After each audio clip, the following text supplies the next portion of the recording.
One of the great achievements of the Nixon opening to China was the Shanghai Communique, in which we recognized that we have different socioeconomic systems, we have different ideologies, but we have some interests in common. And so we should look for common ground and reserve the differences we can't solve now for later resolution.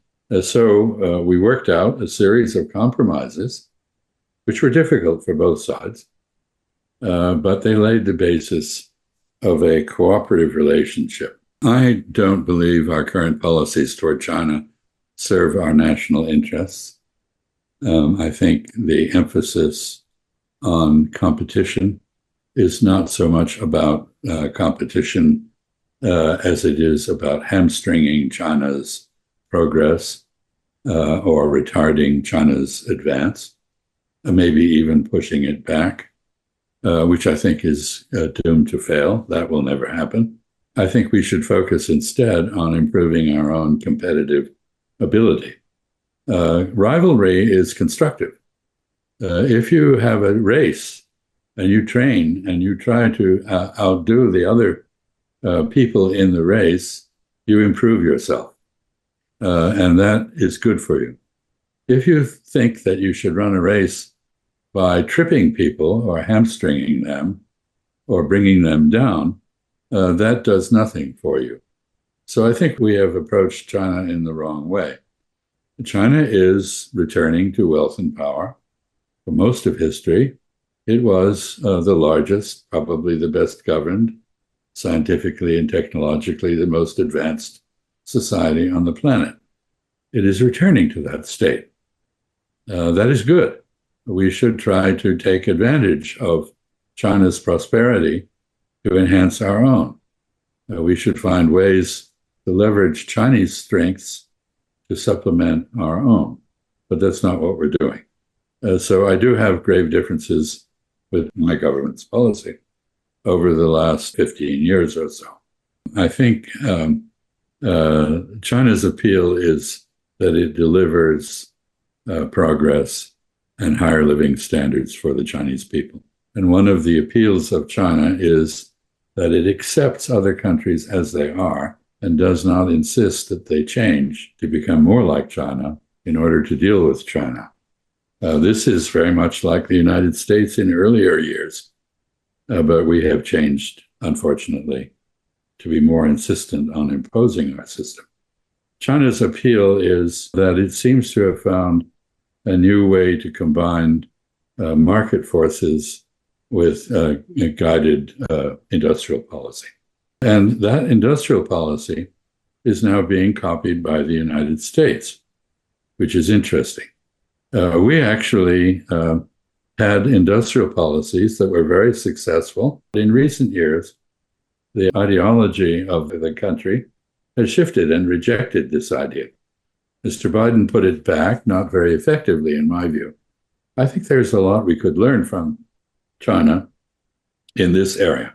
Deng Xiaoping said, 摸着石头过河. I think this is correct. Feel the stones to cross the river with your feet, and don't try to tell people how to get to the other side. Dividing the world between great power rivalries or insisting that history is determined by a contest between democracy and autocracy makes any sense at all. I think that is an American domestic political argument that really doesn't work very well. Every country has ideological values and constraints. I think actually what is happening in the world is a very different thing than what we projected. The world is becoming multinodal. A node, 节点, can connect many things in different directions, in different volumes, in different times. And it's three-dimensional. It can turn. And so this is the world we're getting into, in which middle-ranking powers have a renewed freedom to act, freedom of maneuver, that they didn't have when we were in the bipolar order of the world, of the Cold War. In the Cold War, it was a sort of a feudal system. Everybody had an overlord. if you were trying to stay in between the two superpowers, you still defined yourself in terms of your relationship to each of them or both of them. This is gone. Now, many countries which are middle-ranking powers, I think of countries like Turkey or Japan or Saudi Arabia or Korea, Indonesia, for example, India. I think these countries don't want to be aligned with anyone else. They want to make their own decisions. They want to follow their own interests. And they now have the ability to do that because the world is becoming multinodal. We will have differentiated relations. I would like my country to return to its constitutional roots, which were not hegemonic, and to accept that we are one country among many others, not the supreme power in the world. During the post-Cold War period, the United States felt omnipotent, omniscient, and felt that it could act unilaterally. So we ceased to listen to people. We began to lecture them. We began to insist that they follow our lead rather than trying to understand their interests as they see them. And the result was essentially a diplomacy-free foreign policy, including a lack of substantial dialogue with China. So I think one of the things that we need to do is rediscover diplomacy. And what is diplomacy about? It is about listening to the other side, understanding why the other side has the views it does.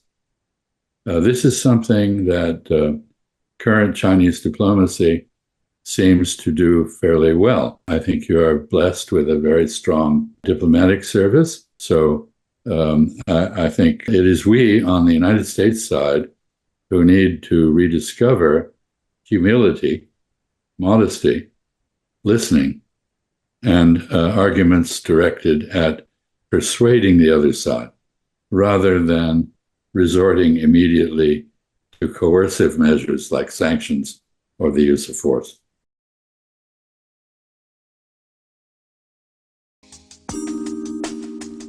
姐妹们总烦恼脸上细纹、干燥与暗沉，现在起跟我一起放心交给 KS Royal Face 皇家颜值逆时奇迹系列。